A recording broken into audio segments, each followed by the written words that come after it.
6 তারিখে ছিল ঢাকা ঘেরাও, সেটা যে 5 তারিখে আনা হলো। গণ অভ্যুত্থানে মার্চ টু ঢাকার পরিকল্পনা করেছিলেন মির্জা ফখরুল, দাবি রেজাউল করিম রনির।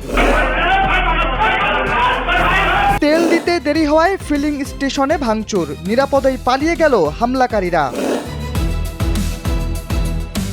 বদলে গেল ঢাকা মেডিকেল কলেজের সামনের ফুটপাতের চিত্র, চলাচলে স্বস্তি পথচারীদের। 10 টাকার বিদ্যুতেই গাড়ি চলছে 10 কিলো, প্রয়োজনীয় সহায়তার আশ্বাস দিল প্রশাসন। এবং পৃথিবীর দিকে ধেয়ে আসছে বিপজ্জনক গ্রহাণু, কি হতে পারে জানালেন বিজ্ঞানীরা।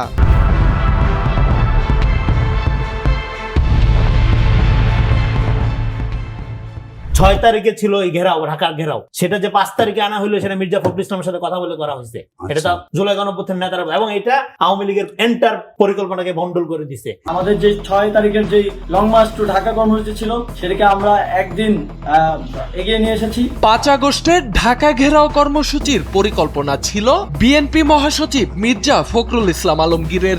এমনটাই দাবি করেছেন রাজনৈতিক বিশ্লেষক ও জবান ম্যাগাজিনের সম্পাদক রেজাউল করিম রনি। বিএনপি মহাসচিবের পরামর্শেই কর্মসূচিটি একদিন এগিয়ে আনা হয়, যা আওয়ামী লীগের পরিকল্পনাকে ভণ্ডুল করে দিয়ে পরিস্থিতির মোড় ঘুরিয়ে দেয় বলে মন্তব্য করেন তিনি। সম্প্রতি স্টার নিউজের এক টক শোতে রেজাউল করিম রনি বলেন, জুলাই পকেটস্থ করার জিনিস নয়, 24 একটা গণ অভ্যুত্থান। এটি বাংলাদেশের জনগণের অর্জন, কোনো দলীয় অর্জন না।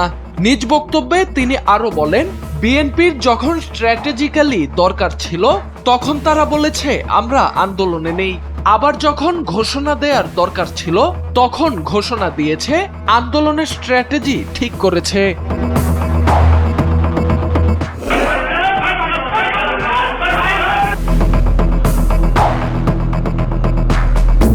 নাটোরের একটি ফিলিং স্টেশনের দৃশ্য এটি। তাৎক্ষণিক তেল না পাওয়ায় বৃহস্পতিবার মধ্যরাতে এতে হামলা ও ভাঙচুর চালান অপেক্ষমান ক্রেতারা। ঘটনার পর স্টেশনটিতে তেল বিক্রি সাময়িকভাবে বন্ধ রাখা হয়েছে। ফিলিং স্টেশনের কর্মচারীরা জানান, বুধবার সন্ধ্যায় প্রায় 9000 লিটার ডিজেল সরবরাহ পাওয়ার পর তা বিক্রি শুরু হয়। রাত 1:30টার দিকে কর্মচারীরা খাবার খেতে গেলে স্থানীয় ট্রাক চালক আব্দুল ওয়াহাব তাৎক্ষণিক তেল দেয়ার দাবি জানান। তাকে কিছুক্ষণ অপেক্ষা করতে বললে তিনি ক্ষিপ্ত হয়ে ক্যাশ কাউন্টার ও ব্যবস্থাপকের কক্ষে ভাঙচুর চালান। এতে 2টি কক্ষের মালামাল তছনছ হয়ে যায়। খবর পেয়ে পুলিশ ঘটনাস্থলে পৌঁছানোর আগেই তিনি পালিয়ে যান। এই ঘটনায় ক্ষোভ প্রকাশ করে স্টেশনটির ক্যাশিয়ার ফজর আলী জানান, তিনি 25 বছর ধরে তেল বিক্রি করছেন, কিন্তু এমন আচরণ আগে কখনো দেখেননি। তার অভিযোগ, তেল পেতে সামান্য দেরি হয় ওই চালক ভাঙচুর চালানোর পাশাপাশি তাকেও লাঞ্ছিত করেন। এই ঘটনার সুষ্ঠু বিচার দাবি করেন তিনি। রাত বাজে মোটামুটি 1টা আর আমার স্টাফের ক্ষুধা লাগছে, আমার মহাজন নিজেও ছিল, উনিও বলছে যে আমার ক্ষুধা লাগছে, আমরা একটু বাড়ি খাওয়া দাওয়া করে আসি।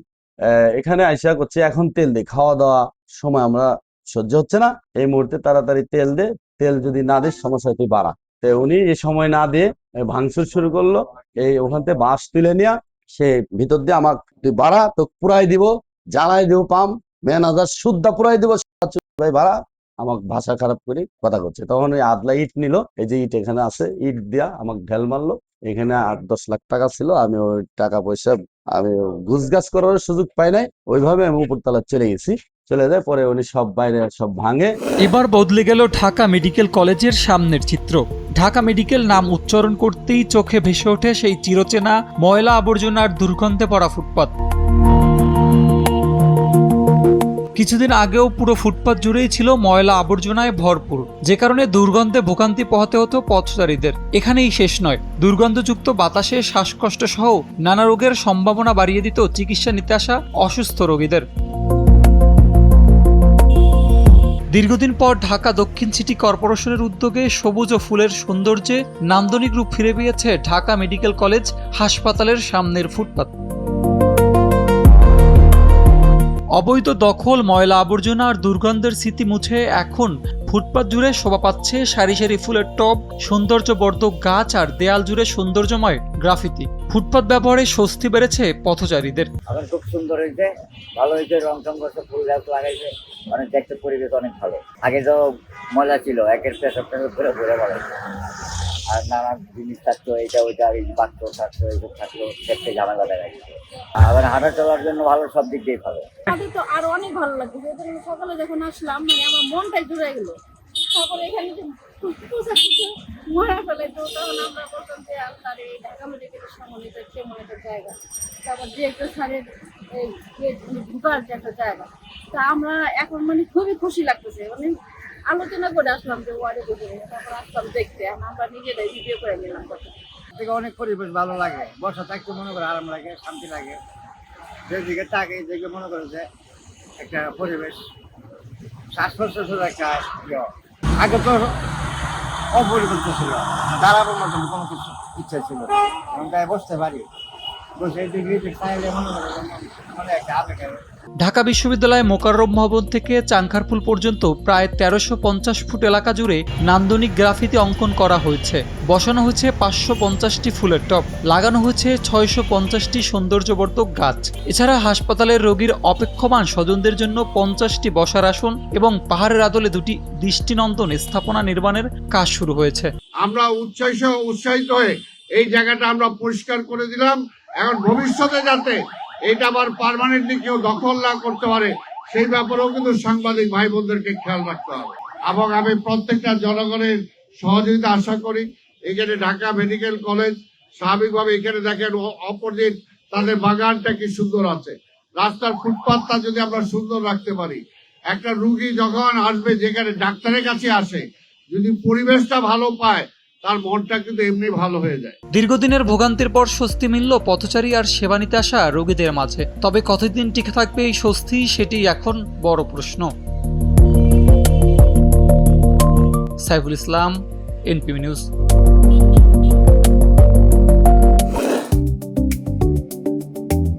গ্রামের কাঁচাপাকা সড়ক ধরে চলছে লাল টুকটুকে এক মিনি কার। দূর থেকে দেখে মনে হবে বিদেশি কোনো নামি ব্র্যান্ডের গাড়ি, কিন্তু না, আমদানি করা কোনো বাহন নয় এটি। নাটোরের বড়াই গ্রামের এক অদম্য তরুণের মেধা আর ত্যাগের ফসল। নিজ উদ্যোগে তৈরি এই বৈদ্যুতিক গাড়ির নাম মার্সিনারি। উদ্ভাবকের দাবি, মাত্র 70 টাকা বিদ্যুৎ খরচে 65 থেকে 70 কিলোমিটার চলতে পারে গাড়িটি।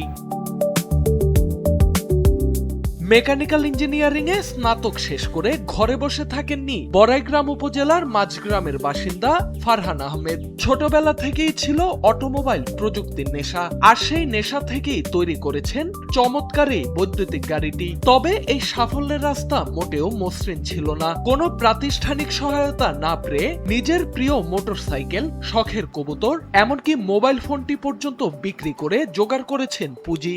প্রায় 3 লক্ষ টাকা ব্যয়ে স্থানীয় একটি ওয়ার্কশপে ধাপে ধাপে গড়ে তোলেন স্বপ্নের এই গাড়ি। আব্বু আমাকে যে বাইক কিনে দিছিল, তো বাইকটা আমি সেল করে দিয়েছি। সেল করে ওই টাকাটা দিয়েই আর কি গাড়ির কাজ শুরু করি। এরপর আমার একটা কবুতর ফার্ম ছিল, কবুতর গুলো সব সেল করে দিছি। এরপরেও টাকা শর্ট, তারপরে আব্বুর থেকে আবার লক্ষখানিক টাকা নেওয়া হয়েছে। প্রযুক্তির দিক থেকেও মার্সিনারি বেশ আধুনিক। এতে ব্যবহার করা হয়েছে ফারহানের নিজস্ব উদ্ভাবন dual path 4 speed gear box, যা গাড়ির গতি ও মাইলেজ বাড়াতে দারুণ কার্যকর। পাশাপাশি ম্যানুয়াল ট্রান্সমিশন ও ডিরেক্ট ড্রাইভ, 2 ধরনের মোড থাকায় যে কোনো পরিস্থিতিতে সহজে চালানো যায় গাড়িটি। এমনকি একটি সিস্টেম অচল হলেও অন্যটি ব্যবহার করে গাড়ি চালানো সম্ভব, যা নিরাপত্তা বাড়িয়ে দেয় বহুগুণ। আমি গাড়িটির পারফরমেন্স বৃদ্ধি করার জন্য একটা ব্যতিক্রমধর্মী একটা গিয়ার বক্স তৈরি করছি। গিয়ার বক্সের বৈশিষ্ট্য হলো যে এটাতে এই গিয়ার বক্সে 2টা মুড রয়েছে, যেরকম একটা হলো ডিরেক্ট ড্রাইভ মুড, আরেকটা manual transmission mode. Direct drive mode এটাকে বলা যায় অনেকটা অটোমেটিক ট্রান্সমিশন মোডের মতন। আপনার কোনো গিয়ার চেঞ্জ করা লাগবে না, ভেহিকেলটা স্টার্ট করবেন, পিক আপ দিবেন, গাড়ি রান করবে। এখন যদি কোনো কারণে যদি আপনার উচ্চ টর্ক দরকার হয়, যেমন আপনি অফরোডিং এর ক্ষেত্রে বলেন, অথবা উঁচা জায়গাতে, অথবা আপনার গাড়িতে লোড অনেক বেশি, সেক্ষেত্রে আপনি ম্যানুয়াল ট্রান্সমিশন মোড ব্যবহার করবেন। ফারহানের দাবি, মাত্র 70 টাকার বিদ্যুৎ খরচে 65 থেকে 70 কিলোমিটার পাড়ি দিতে সক্ষম এই গাড়ি, যা হতে পারে চলমান জ্বালানি সংকটের সাশ্রয়ী সমাধান। ভবিষ্যতে অটোমোবাইল সেক্টরে কাজ করে নিজের এই উদ্ভাবনকে আরো উন্নত করতে চান ফারহান। আমার গিয়ার বক্সে একটু ব্যতিক্রম, অলওয়েজ কনস্ট্যান্ট গিয়ার গুলো মেশ করা থাকে, যার কারণে আপনার প্রথমে গাড়ি রান করার ক্ষেত্রে একটু বিদ্যুৎ অপচয় একটু হয়, কিন্তু গাড়িটা যখন রান করে দেয় তখন বিদ্যুৎ খরচ খুব কম হয়। এটাই এই গিয়ার বক্সের সুবিধা। উদ্দেশ্য ছিল যে বাংলাদেশের মার্কেটে একটা কম বাজেটের মধ্যে একটা পারফরমেন্স একটা কার তৈরি করা। স্থানীয় প্রশাসনও বিষয়টি ইতিবাচক হিসেবে দেখছে। সরজমিনে গাড়িটি পর্যবেক্ষণ করে প্রয়োজনীয় সহায়তার আশ্বাস দিয়েছেন উপজেলা নির্বাহী কর্মকর্তা। ফারহান নামে তরুণ ইঞ্জিনিয়ারের বিষয়টি আপনাদের পারপথে এনেছি। যেহেতু এটি টেকনিক্যাল বিষয় এবং এটার আসলে পরীক্ষা নিরীক্ষার সাপেক্ষে তার দাবিগুলো সঠিক কিনা সেটা যাচাই করতে হবে। যদি সঠিক হয় এবং উনি যে দাবিটি করছেন, তাহলে এটি নিঃসন্দেহে আমাদের দেশের জন্য একটি ভালো দিক। আমরা চেষ্টা করব তাকে সহযোগিতার মাধ্যমে ভবিষ্যতে যেন তিনি আরো ভালো কিছু করতে পারেন, এই বিষয়টি ঊর্ধ্বতন কর্তৃপক্ষকে জানান। পর্যাপ্ত সুযোগ সুবিধার অভাবেও থেমে থাকেননি ফারহান। নিজের মেধা আর জেদ দিয়ে দেখিয়েছেন চাইলেই গ্রাম থেকেও তৈরি হতে পারে আগামী দিনের প্রযুক্তি। পর্যাপ্ত সুযোগ আর সরকারি পৃষ্ঠপোষকতা পেলে ফারহানের মতো তরুণরাই বদলে দিতে পারে দেশের অটোমোবাইল খাতের ভবিষ্যৎ। সোহানাল রাজি, এনপিবি। এবার আশ্চর্যজনক এক তথ্য দিয়েছে নাসা। পৃথিবীর দিকে ধেয়ে আসছে ভয়ানক এক গ্রহাণু। পৃথিবীর কক্ষপথে থাকা স্যাটেলাইটগুলো থেকে এই গ্রহাণুটি মাত্র 22,000 মাইল দূরে অবস্থান করবে। বিজ্ঞানীরা এটিকে এরই মধ্যে সম্ভাব্য বিপজ্জনক গ্রহাণু হিসেবে আখ্যা দিয়েছেন। আর এতে করে নতুন করে চাঞ্চল্য তৈরি হয়েছে বিশ্বজুড়ে। মিশরীয় দেবতার নামের সাথে মিল রেখে এই গ্রহাণুর নাম দেওয়া হয়েছে গড অফ ক্যাওস। আগামী 3 বছরের মধ্যে পৃথিবীর খুব কাছ দিয়ে অতিক্রম করবে এটি। নাসা বলছে মহাকাশ বিজ্ঞানীরা কাছ থেকে এই বিশাল মহাজাগতিক বস্তুটি পর্যবেক্ষণের বিরল সুযোগ পাবেন। বিজ্ঞানীরা জানিয়েছেন অ্যাপোসিফ নামের এই গ্রহাণুটি 2029 সালের 13 এপ্রিল পৃথিবীর পাশ দিয়ে দ্রুত গতিতে অতিক্রম করবে।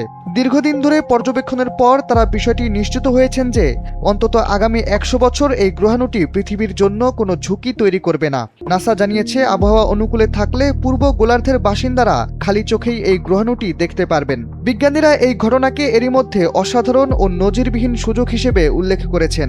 এর মাধ্যমে গ্রহাণুটি এবং পৃথিবীর কাছাকাছি থাকা অন্য গ্রহাণু সম্পর্কে আরো বিস্তর ধারণা লাভ করা যাবে বলে আশা করছেন তারা। 6 তারিখে ছিল এই ঘেরাও, ঢাকার ঘেরাও, সেটা যে 5 তারিখে আনা হলো সেটা মির্জা ফখরুল ইসলামের সাথে কথা বলে করা হয়েছে। এটা তো জুলাই গণঅভ্যুত্থানের নেতারা, এবং এটা আওয়ামী লীগের এন্টার পরিকল্পনাকে ভণ্ডুল করে দিছে। আমাদের যে 6 তারিখের যে লং মার্চ টু ঢাকা কর্মসূচি ছিল সেটাকে আমরা একদিন এগিয়ে নিয়ে এসেছি। 5 আগস্টের ঢাকা ঘেরাও কর্মসূচির পরিকল্পনা ছিল বিএনপি মহাসচিব মির্জা ফখরুল ইসলাম আলমগীরের।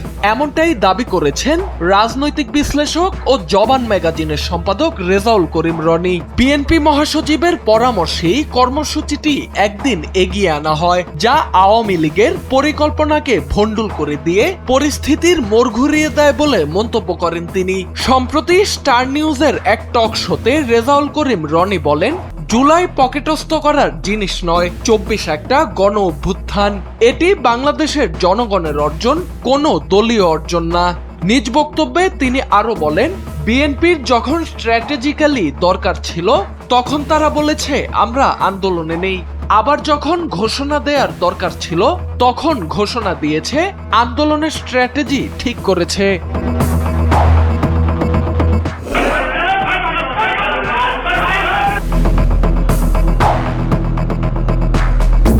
নাটোরের একটি ফিলিং স্টেশনের দৃশ্য এটি। তাৎক্ষণিক তেল না পাওয়ায় বৃহস্পতিবার মধ্যরাতে এতে হামলা ও ভাঙচুর চালান অপেক্ষমান ক্রেতারা। ঘটনার পর স্টেশনটিতে তেল বিক্রি সাময়িকভাবে বন্ধ রাখা হয়েছে। ফিলিং স্টেশনের কর্মচারীরা জানান, বুধবার সন্ধ্যায় প্রায় 9,000 লিটার ডিজেল সরবরাহ পাওয়ার পর তা বিক্রি শুরু হয়। রাত 1:30টার দিকে কর্মচারীরা খাবার খেতে গেলে স্থানীয় ট্রাক চালক আব্দুল ওয়াহাব তাৎক্ষণিক তেল দেওয়ার দাবি জানান। তাকে কিছুক্ষণ অপেক্ষা করতে বললে তিনি ক্ষিপ্ত হয়ে ক্যাশ কাউন্টার ও ব্যবস্থাপকের কক্ষে ভাঙচুর চালান।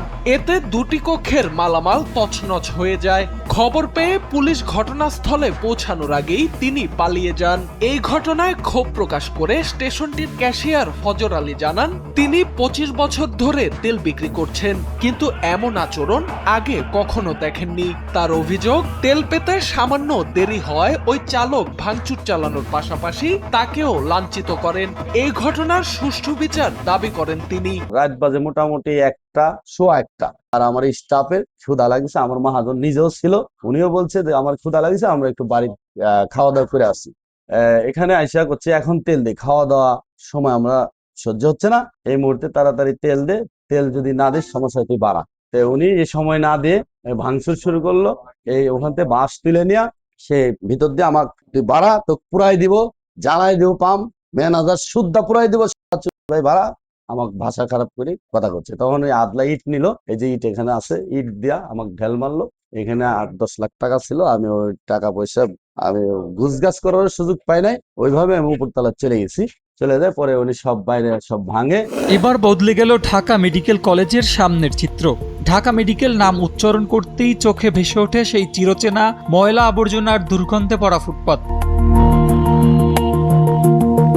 কিছুদিন আগেও পুরো ফুটপাত জুড়েই ছিল ময়লা আবর্জনায় ভরপুর, যে কারণে দুর্গন্ধে ভোগান্তি পোহাতে হতো পথচারীদের। এখানেই শেষ নয়, দুর্গন্ধযুক্ত বাতাসে শ্বাসকষ্ট সহ নানা রোগের সম্ভাবনা বাড়িয়ে দিত চিকিৎসা নিতে আসা অসুস্থ রোগীদের। দীর্ঘদিন পর ঢাকা দক্ষিণ সিটি কর্পোরেশনের উদ্যোগে সবুজ ও ফুলের সৌন্দর্যে নান্দনিক রূপ ফিরে পেয়েছে ঢাকা মেডিকেল কলেজ হাসপাতালের সামনের ফুটপাত। অবৈধ দখল, ময়লা আবর্জনা আর দুর্গন্ধের স্মৃতি মুছে এখন ফুটপাত জুড়ে শোভা পাচ্ছে সারি সারি ফুলের টব, সৌন্দর্যবর্ধক গাছ আর দেয়াল জুড়ে সৌন্দর্যময় গ্রাফিতি। ফুটপাত ব্যবহারে স্বস্তি বেড়েছে পথচারীদের। এখন খুব সুন্দর হয়েছে, ভালো হয়েছে, রং টং করছে, ফুল গাছ লাগাইছে, অনেক দেখতে পরিবেশ অনেক ভালো। আগে তো ময়লা ছিল, একের পেশাব ঘুরে ঘুরে বেড়াইছে, আর নানান জিনিস থাকতো, এইটা ওইটা বাচ্চা থাকতো, এইসব থাকতো, দেখতে ঝামেলা দেখাইছে। আবার হাঁটা চলার জন্য ভালো, সব দিক দিয়ে ভালো। আমাদের তো আরো অনেক ভালো লাগছে, সকালে যখন আসলাম মানে আমার মনটাই জুড়ে গেল। তারপরে এখানে যে মরা ফেলে তো তখন আমরা বলতাম যে আল্লাহ রে, ঢাকা মেডিকেলের সম্মানিত কেমন একটা জায়গা, তারপর যে একটা সারের ঢুকার যে একটা জায়গা, তা আমরা এখন মানে খুবই খুশি লাগতেছে। মানে আলোচনা করে আসলাম যে ওয়ার্ডে বসে, তারপর আসলাম দেখতে, আমরা নিজেরাই ভিডিও করে নিলাম। থেকে অনেক পরিবেশ ভালো লাগে, বসা থাকতে মনে করে আরাম লাগে, শান্তি লাগে। যেদিকে তাকে যেদিকে মনে করে যে একটা পরিবেশ, শ্বাস প্রশ্বাসের একটা আগে তো অপরিবর্ত ছিল, দাঁড়াবার মতন কোনো কিছু ইচ্ছা ছিল, এখন তাই বসতে পারি, বসে এদিকে চাইলে মনে করে মনে একটা আবেগ। ঢাকা বিশ্ববিদ্যালয় মোকাররম ভবন থেকে চাংখারপুল পর্যন্ত প্রায় 1350 ফুট এলাকা জুড়ে নান্দনিক গ্রাফিতি অঙ্কন করা হয়েছে। বসানো হয়েছে 550টি ফুলের টব, লাগানো হয়েছে 650টি সৌন্দর্যবর্ধক গাছ। এছাড়া হাসপাতালের রোগীর অপেক্ষমান স্বজনদের জন্য 50টি বসার আসন এবং পাহাড়ের আদলে 2টি দৃষ্টিনন্দন স্থাপনা নির্মাণের কাজ শুরু হয়েছে। আমরা উৎসাহিত হয়ে এই জায়গাটা আমরা পরিষ্কার করে দিলাম। এখন ভবিষ্যতে যাতে এটা আবার পার্মানেন্টলি কেউ দখল না করতে পারে, সেই ব্যাপারেও কিন্তু সাংবাদিক ভাই বোনদেরকে খেয়াল রাখতে হবে। এবং আমি প্রত্যেকটা জনগণের সহযোগিতা আশা করি।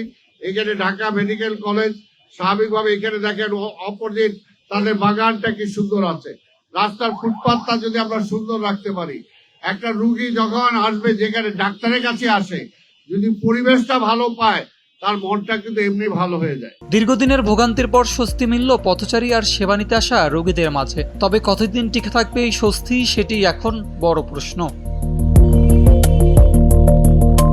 Saiful Islam, এনপিবি news.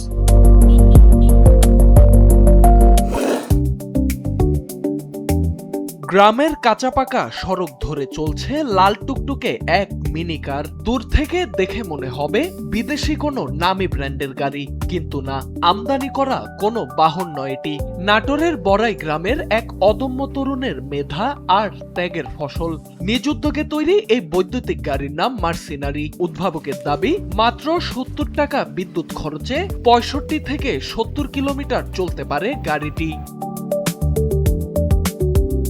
Mechanical engineering এ স্নাতক শেষ করে ঘরে বসে থাকেননি বড়াইগ্রাম উপজেলার মাঝগ্রামের বাসিন্দা ফারহান আহমেদ। ছোটবেলা থেকেই ছিল অটোমোবাইল প্রযুক্তির নেশা, আর সেই নেশা থেকেই তৈরি করেছেন চমৎকার এই বৈদ্যুতিক গাড়িটি। তবে এই সাফল্যের রাস্তা মোটেও মসৃণ ছিল না। কোনো প্রাতিষ্ঠানিক সহায়তা না পেয়ে নিজের প্রিয় মোটরসাইকেল, শখের কবুতর, এমনকি মোবাইল ফোনটি পর্যন্ত বিক্রি করে জোগাড় করেছেন পুঁজি। প্রায় 3 লক্ষ টাকা ব্যয়ে স্থানীয় একটি ওয়ার্কশপে ধাপে ধাপে গড়ে তোলেন স্বপ্নের এই গাড়ি। আব্বু আমাকে যে বাইক কিনে দিয়েছিল, তো বাইকটা আমি সেল করে দিয়েছি। সেল করে ওই টাকাটা দিয়েই আর কি গাড়ির কাজ শুরু করি। এরপর আমার একটা কবুতর ফার্ম ছিল, কবুতর গুলো সব সেল করে দিছি। এরপরেও টাকা শর্ট, তারপরে আব্বুর থেকে আবার লক্ষখানিক টাকা নেওয়া হয়েছে। প্রযুক্তির দিক থেকেও মার্সিনারি বেশ আধুনিক। এতে ব্যবহার করা হয়েছে ফারহানের নিজস্ব উদ্ভাবন dual path 4 speed gear box, যা গাড়ির গতি ও মাইলেজ বাড়াতে দারুণ কার্যকর। পাশাপাশি ম্যানুয়াল ট্রান্সমিশন ও ডিরেক্ট ড্রাইভ, 2 ধরনের মোড থাকায় যে কোনো পরিস্থিতিতে সহজে চালানো যায় গাড়িটি। এমনকি একটি সিস্টেম অচল হলেও অন্যটি ব্যবহার করে গাড়ি চালানো সম্ভব, যা নিরাপত্তা বাড়িয়ে দেয় বহুগুণ। আমি গাড়িটির পারফরমেন্স বৃদ্ধি করার জন্য একটা ব্যতিক্রমধর্মী একটা গিয়ার বক্স তৈরি করছি। গিয়ার বক্সের বৈশিষ্ট্য হলো যে এটাতে এই গিয়ার বক্সে 2টা মুড রয়েছে, যেরকম একটা হলো ডিরেক্ট ড্রাইভ মুড, আরেকটা manual transmission mode. Direct drive mode এটাকে বলা যায় অনেকটা অটোমেটিক ট্রান্সমিশন মোডের মতন। আপনার কোনো গিয়ার চেঞ্জ করা লাগবে না, ভেহিকেলটা স্টার্ট করবেন, পিক আপ দিবেন, গাড়ি রান করবে। এখন যদি কোনো কারণে যদি আপনার উচ্চ টর্ক দরকার হয়, যেমন আপনি অফরোডিং এর ক্ষেত্রে বলেন, অথবা উঁচা জায়গাতে, অথবা আপনার গাড়িতে লোড অনেক বেশি, সেক্ষেত্রে আপনি ম্যানুয়াল ট্রান্সমিশন মোড ব্যবহার করবেন। ফারহানের দাবি, মাত্র 70 টাকার বিদ্যুৎ খরচে 65 থেকে 70 কিলোমিটার পাড়ি দিতে সক্ষম এই গাড়ি, যা হতে পারে চলমান জ্বালানি সংকটের সাশ্রয়ী সমাধান। ভবিষ্যতে অটোমোবাইল সেক্টরে কাজ করে নিজের এই উদ্ভাবনকে আরো উন্নত করতে চান ফারহান। আমার গিয়ার বক্সে একটু ব্যতিক্রম, অলওয়েজ কনস্ট্যান্ট গিয়ার গুলো মেশ করা থাকে, যার কারণে আপনার প্রথমে গাড়ি রান করার ক্ষেত্রে একটু বিদ্যুৎ অপচয় একটু হয়, কিন্তু যখন গাড়িটা যখন রান করে দেয় তখন বিদ্যুৎ খরচ খুব কম হয়। এটাই এই গিয়ার বক্সের সুবিধা। উদ্দেশ্য ছিল যে বাংলাদেশের মার্কেটে একটা কম বাজেটের মধ্যে একটা পারফরমেন্স একটা কার তৈরি করা। স্থানীয় প্রশাসনও বিষয়টি ইতিবাচক হিসেবে দেখছে। সরজমিনে গাড়িটি পর্যবেক্ষণ করে প্রয়োজনীয় সহায়তার আশ্বাস দিয়েছেন উপজেলা নির্বাহী কর্মকর্তা। ফারহান নামে তরুণ ইঞ্জিনিয়ারের বিষয়টি আপনাদের মারফত জেনেছি।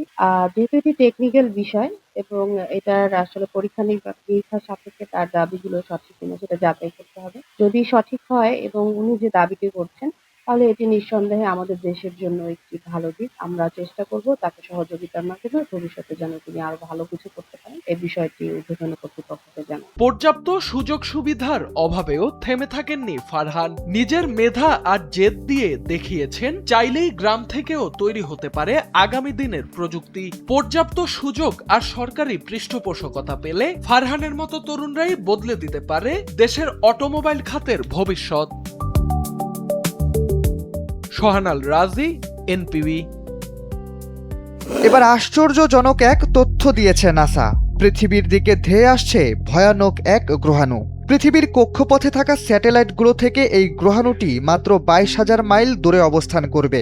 বিজ্ঞানীরা এটিকে এরই মধ্যে সম্ভাব্য বিপজ্জনক গ্রহাণু হিসেবে আখ্যা দিয়েছেন, আর এতে করে নতুন করে চাঞ্চল্য তৈরি হয়েছে বিশ্বজুড়ে। মিশরীয় দেবতার নামের সাথে মিল রেখে এই গ্রহাণুর নাম দেওয়া হয়েছে গড অফ ক্যাওস।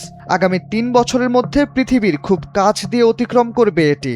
নাসা বলছে মহাকাশ বিজ্ঞানীরা কাছ থেকে এই বিশাল মহাজাগতিক বস্তুটি পর্যবেক্ষণের বিরল সুযোগ পাবেন। বিজ্ঞানীরা জানিয়েছেন অ্যাপোসিফ নামের এই গ্রহাণুটি 2029 সালের 13 এপ্রিল পৃথিবীর পাশ দিয়ে দ্রুত গতিতে অতিক্রম করবে। দীর্ঘদিন ধরে পর্যবেক্ষণের পর তারা বিষয়টি নিশ্চিত হয়েছেন যে অন্তত আগামী 100 বছর এই গ্রহাণুটি পৃথিবীর জন্য কোনো ঝুঁকি তৈরি করবে না। নাসা জানিয়েছে আবহাওয়া অনুকূলে থাকলে পূর্ব গোলার্ধের বাসিন্দারা খালি চোখেই এই গ্রহাণুটি দেখতে পারবেন। বিজ্ঞানীরা এই ঘটনাকে এরই মধ্যে অসাধারণ ও নজিরবিহীন সুযোগ হিসেবে উল্লেখ করেছেন। এর মাধ্যমে গ্রহাণুটি এবং পৃথিবীর কাছাকাছি থাকা অন্য গ্রহাণু সম্পর্কে আরও বিস্তর ধারণা লাভ করা যাবে বলে আশা করছেন তারা।